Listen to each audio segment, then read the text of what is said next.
So welcome, welcome. And just to give everyone a heads up, I've just clicked the record button. So we generally record these events. Yeah, if you have any issues with that, then please do let us know. But it's really valuable for us to have this record.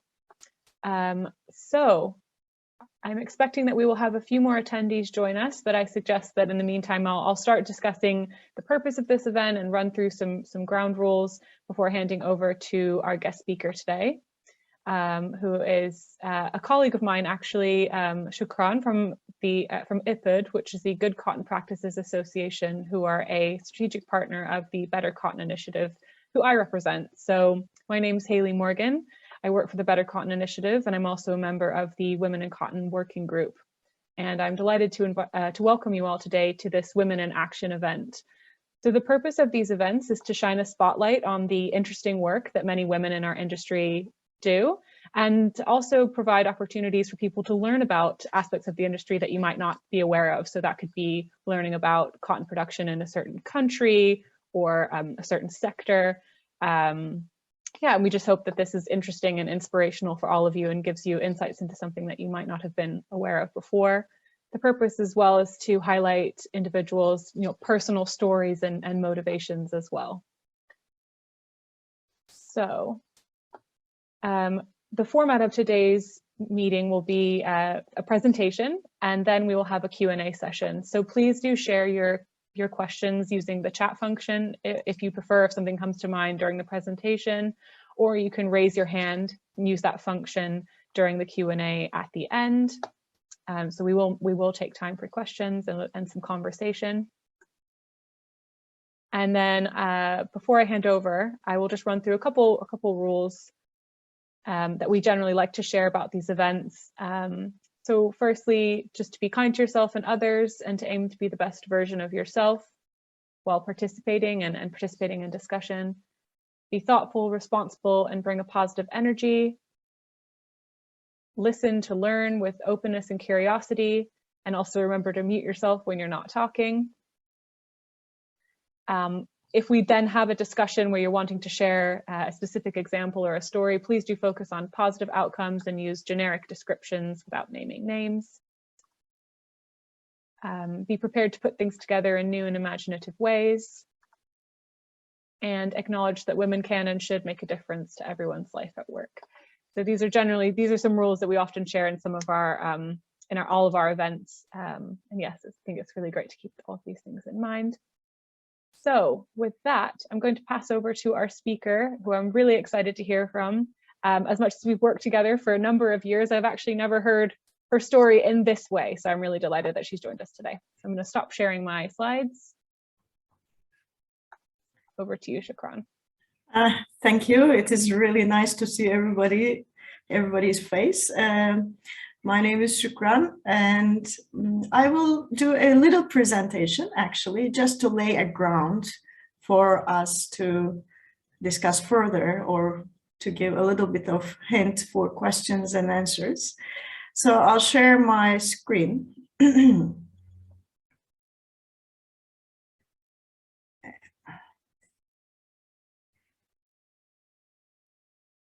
Okay. So my name is Şükran Bayçura, and I'm representing IPUD, Good Cotton Practices Association, as Haley introduced. In the presentation, I will quickly go over who we are, what is sustainability in cotton, how much we produce better cotton in Turkey, what we do while we are producing better cotton, and how women take role in producing sustainable cotton. And then we will pass the question and answer. I want to start introducing my team, but before I will talk, who is IPUD? IPUD is basically strategic partner, which means strategic partner of BCI, which means basically we are doing the main implementation work in Turkey for better cotton standard system. And our vision is to produce cotton in Turkey environmentally, economically, and socially sustainable way. We are a lucky organization. We are like BCI, we are our membership base covers different layers of cotton and textile supply chain, from farmers to manufacturers. So if you want to know more about our membership base, you can visit our website. And I want to talk about the 5 women that I'm working with. And I will start from our youngest, from Şule. It is on the right hand of the screen, I guess, towards you. So Şule is newly graduated, and she's an agricultural engineer from Department of Agricultural Economics. And because her inspiration was smart agriculture, technologies, and sustainability, our path crossed in IPUD. Second, you will see Feray. Feray is also an agricultural engineer. She is graduated from Department of Horticulture. She has also master degrees on agri-food marketing. And she has worked in several sustainability standards as an auditor. So she has been specialized in cotton for the last 4 years with IPUD, and she is basically responsible of all assurance-related activities at the field level. And the third one in the middle is Gülşah. Gülşah finished Department of Plant Protection.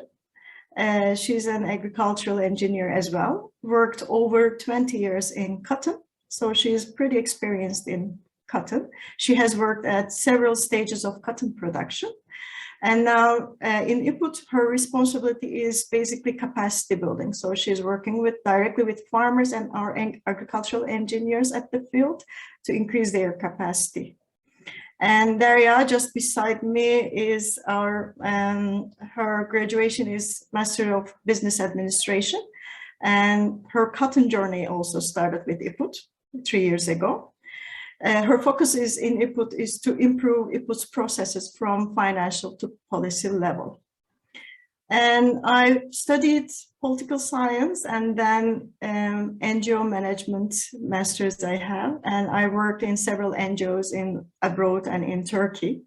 My interest is basically social transformation, and IPUD and Better Cotton Standard System actually offers a good opportunity for this transformation. After introducing this lovely team, I will talk to you about what we understand about sustainability in cotton. We divide into 3: environmental, economic, and social. When we say environmental, we mostly talk about inputs, how fertilizer, how pesticide, how water and fuel affect cotton production. So we basically talk about inputs. When we talk economic sustainability, what we do at the field level is basically trying to reduce the input cost of farmers, basically by training them into improved implementation cotton growth techniques. And by improving their cotton growth techniques, of course, their lint quality increases. That also adds into their economy. And when we talk about social sustainability, mostly we think about decent work practices and also farmers' livelihoods. So if you want to know more about Better Cotton Standard System, again, the link is here. How much we produce. So we started our journey in 2013 in 7,000 hectares land. And now in 2021, we are approximately reaching up to 30,000 hectares. It is good, but it's not enough because it is only the 6% of cotton production of Turkey. So only we are covering 6% as a sustainable cotton production in Turkey. So we have a long way to go. And as most of you know, Turkey is not just a cotton growing country, but also has a really strong textile industry. So we basically have a capacity to consume up to 2 million tons. However, we only produce 750,000 metric tons of cotton. So we basically export 1.2 million tons of cotton from abroad. How we work, actually, we work with implementing partners. And in Turkey, we have 3 implementing partners. You see on the left, the map of Turkey. In the west, Canbel is an agricultural consultancy company. Most of their staff also women. WWF is responsible in the west also. I know that almost 90% is women. And GAP Regional Development Agency is another implementing partner. They are responsible in the southeast, and they are again mostly women. The picture that you are seeing is actually from one of our training. These are all field responsible. Most of them are agricultural engineers, field responsible person, and you see they are coming from different background, different regions, and they are actually managing various circumstances at the field. What we do, we basically support our implementing partners. The main idea is for them to give a quality support to farmers. So we do lots of capacity building of agricultural engineers. As you see, most of them are women. IPUD also implements Berekat'ın standard system. Therefore, we realize lots of audits. We collect lots of data from field level. Besides that, we do partner with variety of actors from EBRD, for example, our European Bank of Reconstruction and Development, to different brands or other NGOs to create pilots and projects in variety of circumstances and variety of subjects. A couple of examples here. On the left, you will see a group of men trained by me and Gülşah, 2 women. Yeah, it is decent work training, actually. This is farmers and farm workers in the southeast. We are giving some training in the village room. On the right top, you will see a research and development work that we are doing again. This is to reduce pesticide usage using some traps.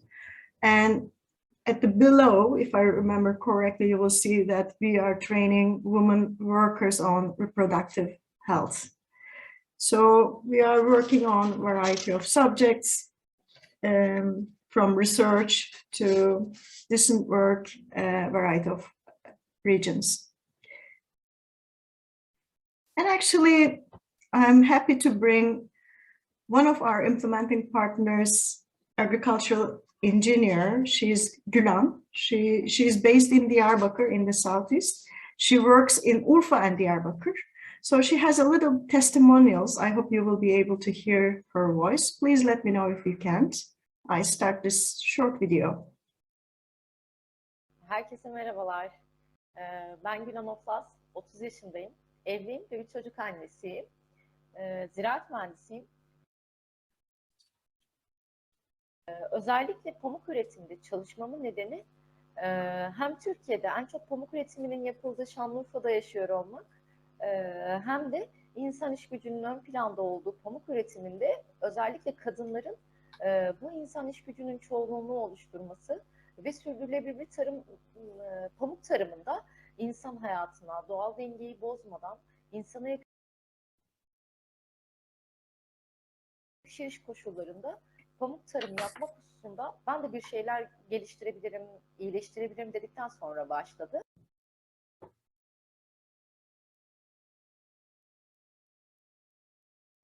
Asıl bana ilham veren konu ise kadınların daha iyi şartlarda çalışabilmeleri ve farkındalıklarını artırmak için iş gücünün büyük bir çoğunluğunu oluşturan kadınların pamuk tarımında varlığını somutlaştırmak, özellikle bir kadın olarak hem kadın işçilerin teknik donanımını geliştirerek onları cesaretlendirmek hem de sürdürülebilir pamuk tarımında rollerine katkı sağlamak.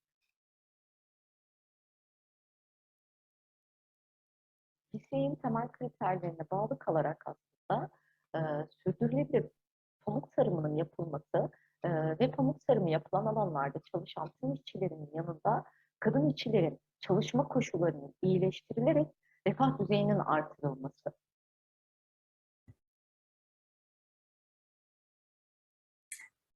Yeah, as you heard from one of our agricultural engineer in the field too, they're pretty much motivated. First, to create difference and to work with the workers and the farmers at the field level. They're basically our face at the field. I'm pretty sure every and each woman gets encouraged seeing them everywhere. In this picture also you will see we are everywhere again. We are basically working with each segment of the supply chain. We're not just working with farmers, we also have to interact with governments, universities, ginners, spinners, brands, everyone. And in some cases we work with them, and in some cases we work against them. So we have to be very confident about what we are saying and what we are doing. That is not always easy for anyone. But when I think about the women that we work together, there are three characteristics comes up: dedication, persistence, and courage. This is, I can summarize how the women are at the field in Turkey. And we know that they didn't come to that stage easily, and they pass over lots of difficulties in their education life, in their family life, in their work life, but they keep pushing for better. I also finish my presentation here. This is IPUD's social media accounts. If you want to follow us a little more what we do, you can follow us there, and I can take your questions. I'm ready. Thank you so much, Şükran. That was really interesting, and I think also just really powerful to see that photo of your team. So yes, I welcome anyone to unmute themselves and ask a question, or you can use the chat function if you would prefer.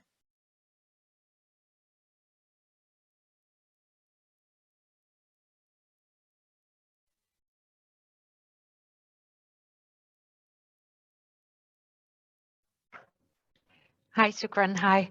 Thank you so much for the presentation. I'm Camille Cluzel. I work at LDC in Geneva. I have two questions for you. The first one is, I could see a very impressive growth number, as Kim pointed, for the areas covered for BCI over the past 5, 6, 7 years. Yet, as you point out, it's only 6% of the Turkish production. So what do you think is getting in the way to get way more of the percentage of the Turkish crop converted into better cotton? That's my first question. And my second question is, what do you think is the most what are the biggest challenges you faced as a woman in the industry? Thank you, Camila. I think they're really great questions. The first question is actually, what is coming on the way is sometimes the infrastructure. Let's say when you work with one single farmer about improving their irrigation system, farmer can do only so much. If you don't have as a country a pressurized what irrigation system, for example, this is just a simple example. So if you don't have a really main infrastructural management made for agricultural system, it is not that easy to switch to sustainable cotton. One of the main problems are these. And the other problem is we try to convince government to support producers, farmers, if they produce sustainably.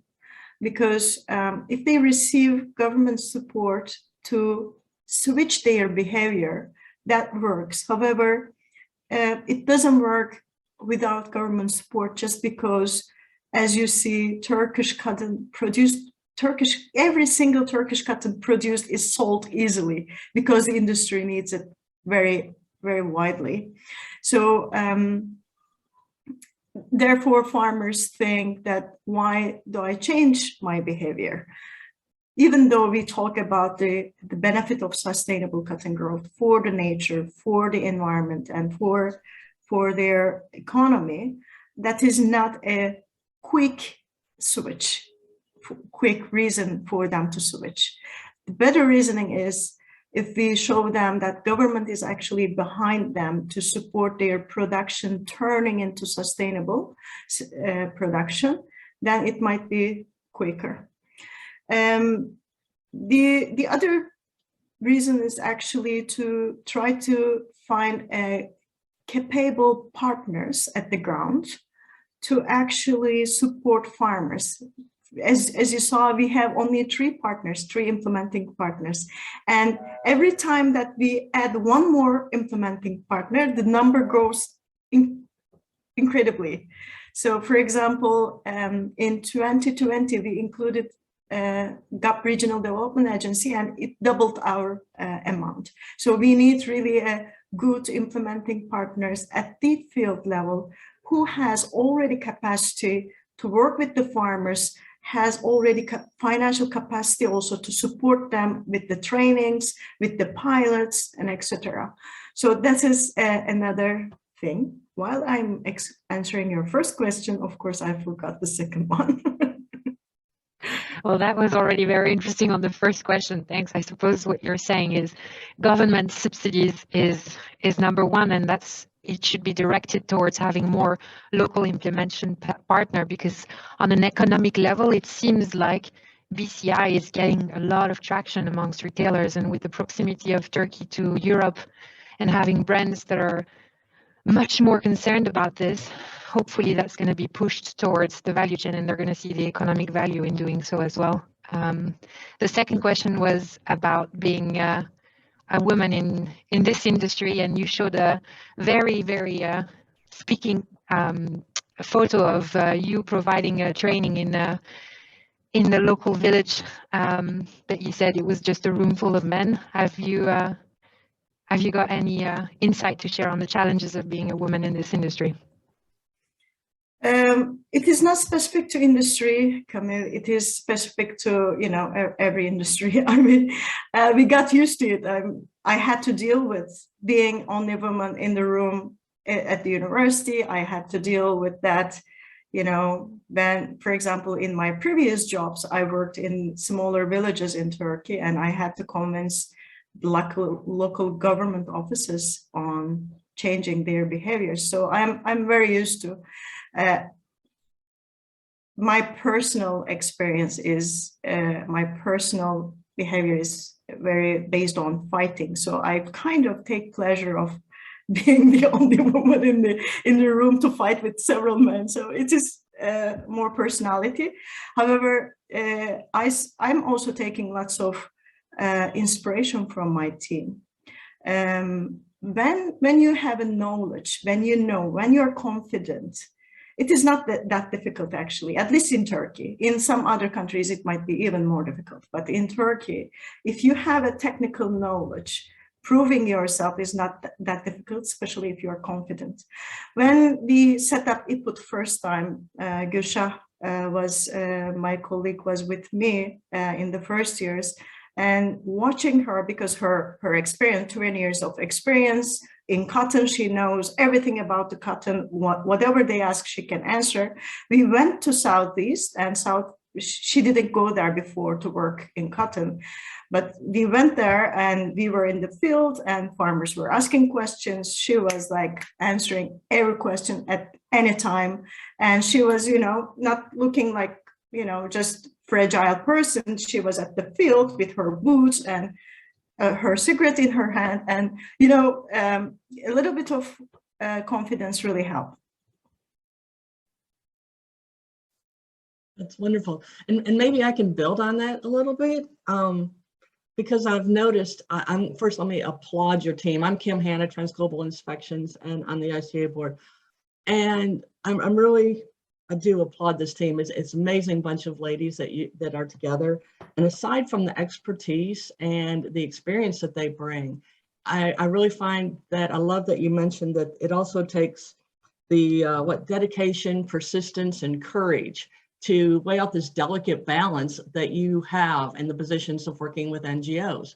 But also, as you were telling us, I think you were, I mean, every time you would bring on one of your partners and show the pictures, you notice that these are mostly women. And to some extent, I'm wondering, and I look up the makeup of a lot of NGOs versus the public sector and find that sometimes it appears that women have a stronger presence maybe in the NGOs. And I'm wondering if maybe that has, and what your feeling is on maybe the position of NGOs and how delicate the balance is that they have to maintain, and as well as the passion it takes to work for an NGO versus something in the public sector, and if that has led to maybe a breakthrough in more women with the passion that women sometimes can bring, and whether that has something to do with it. Yeah, we can talk about that for an hour, but I will try to answer quickly to say that we are lucky that we have NGOs. NGOs are actually heart of everything, because the business is thinking with brain, government sometimes is thinking with nowhere, and so NGO is basically thinking with the heart, and we all need that balance. We need all three of that. And you're right, the NGO has more women population. In a sense, it is good that we balance this. Actually, private sector should have more women and women managers also, because NGOs already have it. But NGOs can actually show to the private world, with so many women working in their portfolio, that this can be successfully managed. This is only shortly answer I can have, but this is an open discussion. Maybe someone else may input more. I'll just make a comment. I think that, yes, that it's, I hope that they take the lead in showing to the world what a diverse culture can build and the benefits that it also brings. And sometimes I wonder, I mean, this just for conversation, whether women are more drawn to the NGO sort of work, or whether the NGOs are actively engaging and seeking out more women within their structures. And if they are, and seeing reaping the benefits of that, what could we learn from that as in the public industry? Yeah, I think it shows actually, in my opinion, I've been working with NGOs over 20 years, and in my opinion, I think the cause attracts women. So I think businesses should build more cause than they should be more corporate citizen, or they should invest more on corporate citizenship, or on other than money-making issues.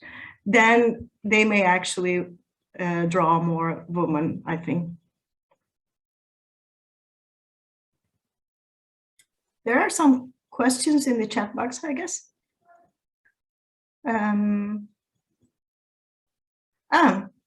Krista is asking, what has been your greatest challenge in setting this up? The first years, the greatest challenge was dealing with so many things at the same time, because I was I had a small team. The board of directors supported me pretty much. I was lucky in that sense. However, you had to manage the finances. You had to you are implementing a standard system, which is quite detailed and complex. You have to know the technical details of that. You have to prove to farmers who hasn't seen anything like that yet the first time, that what is sustainability, why this standard is coming from abroad, why it's not local, so many questions. It is, I think the most challenging part was managing all these different aspects at the same time, and you had to do it in a short term because you had to implement it right away. Industry waits cotton. So that was the biggest challenge. The second question, Thank you. I would like to direct a specific question from local partner perspective over your recent experience at capacity building, who other local partners are ready to engage and contribute efficiently, such as cooperative seed companies, juniors. Would you advise a few models such as junior and seed provider, cooperative commerce, NGO? Let's say poetry. Actually, the best way is more the merrier. If in the local partners, each local partners may have positive sides and negative sides. For example, if it is a private company, I'm lucky because I have implementing partners in 3 different settings. One is private sector, the other one is a big NGO like WWF, and the other one is government entity. And I see each of them working differently. Some of them, for example, a government entity is really, really rich, really full of experience, but it's a little bureaucratic. And NGO is working really nicely, but it is maybe a little too NGO. The business mind is not there. And the business implementing partner is too business minded that you have to draw them into a little bit more onto the heart of the things. So, but when you're working with farmers, it's better to create a group of partners, as you actually said in your question, like if you have a relevant cooperative, a successful cooperative, because some of the cooperatives might have actually may be actually very passive, so no need to spend time with them. But if the cooperative is active and it is motivated, it is really good to have a cooperative in your side. The second, a research institute. If there is any research institute, that will definitely add value to what you're doing at the ground level. And the third, I'll say again, either a local government agency or local government related entity, because whatever you're doing at the ground level, you have to carry up to the policy level.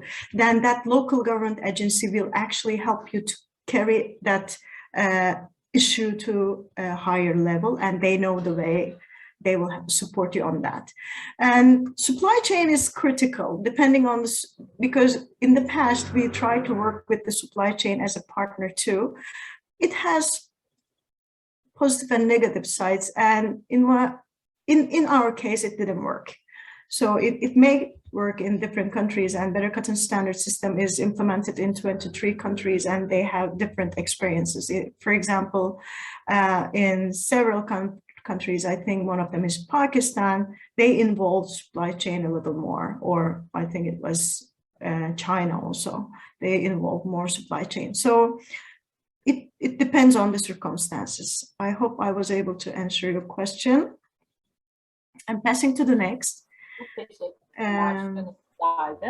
Teşekkür ederim. Çok Teşekkürler. anlatıcı oldu. Thank you very much. Thank you. I think we have a hand raised as well, so please do feel free to unmute yourself and ask your question.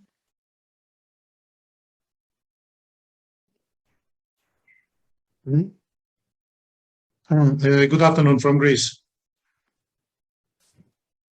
Hi, Joseph. What I would like to ask, what I would like to ask you is, what has been how has your initiative been received by the spinning industry? Taking into account that most of the times this might represent an extra cost for them. And what is the sensibility in general of the consumer in Turkey for these initiatives? Thank you. It's perfect question, our neighbor Joseph. Actually we were lucky just because the entity itself, IPUD itself, is basically thought and supported by the industry. The main reason, as I said, Turkish textile and manufacturing business is quite strong in Turkey. And as I said, we produce cotton, but not enough. So they have to export cotton. And they saw in 2010 that sustainable cotton is going high, but they have to buy it from abroad. And they said, why do we buy from abroad while we can actually just grow it in our backyard?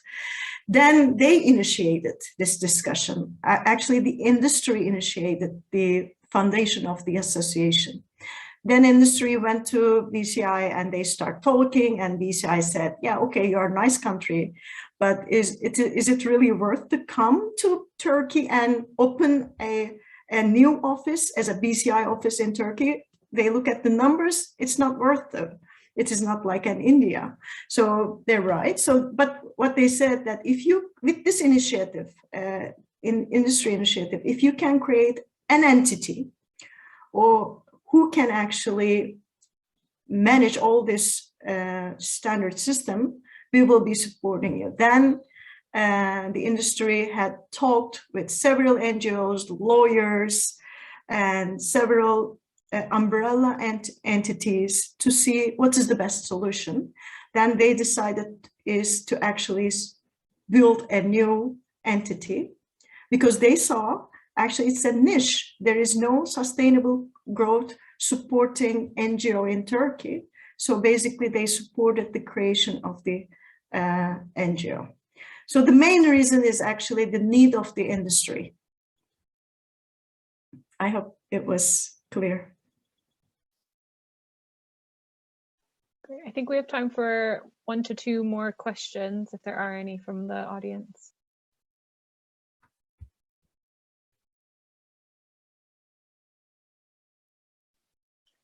I think sounds like not a question, but just as a comment. This is Safet from LDC Turkey, Louis Dreyfus. We trade cotton here, and we are in close contact with Ms. Bayçura. And yeah, I think what they achieved in Turkey is remarkable. We enjoy receiving their newsletters on the process that is happening in Turkey. It is helping the cotton growers, the industry, the sector, everybody.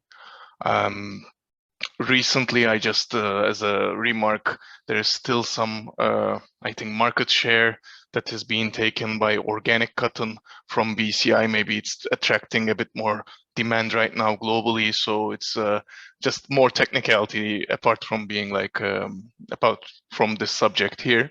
But like everybody saw, the growth is amazing. The team is amazing, and just wanted to congratulate Şükran Hanım here.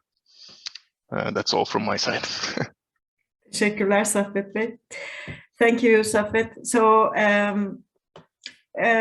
because you opened the subject, I will go on the organic a little bit.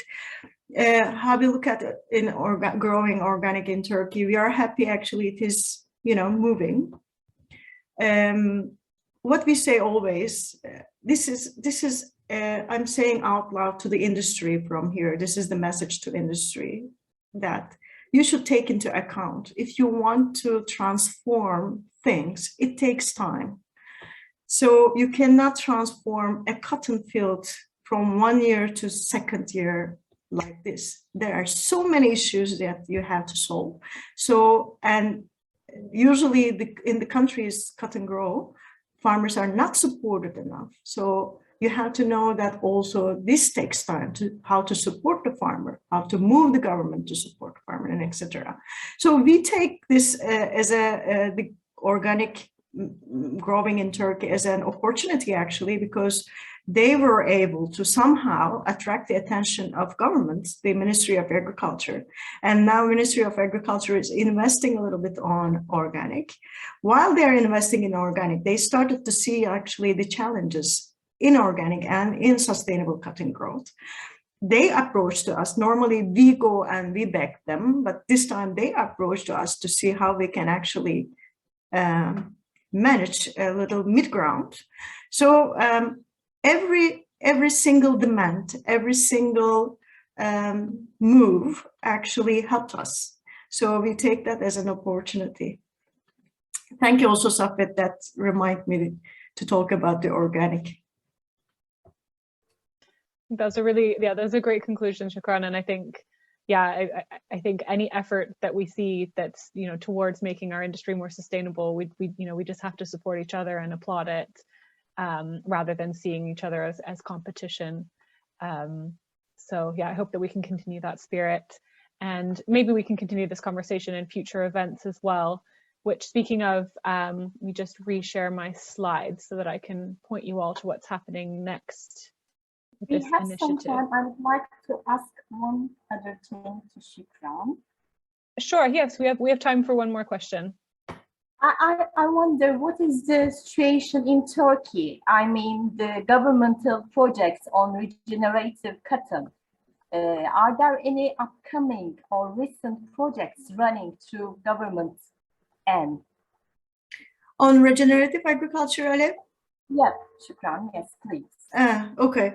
Yeah, regenerative agriculture is pulling lots of attention. However, what I see from government reports, that they start naming it, besides organic, besides better cotton, they start naming regenerative agriculture, and it is quite interesting just because it is new in the sector, sustainability sector.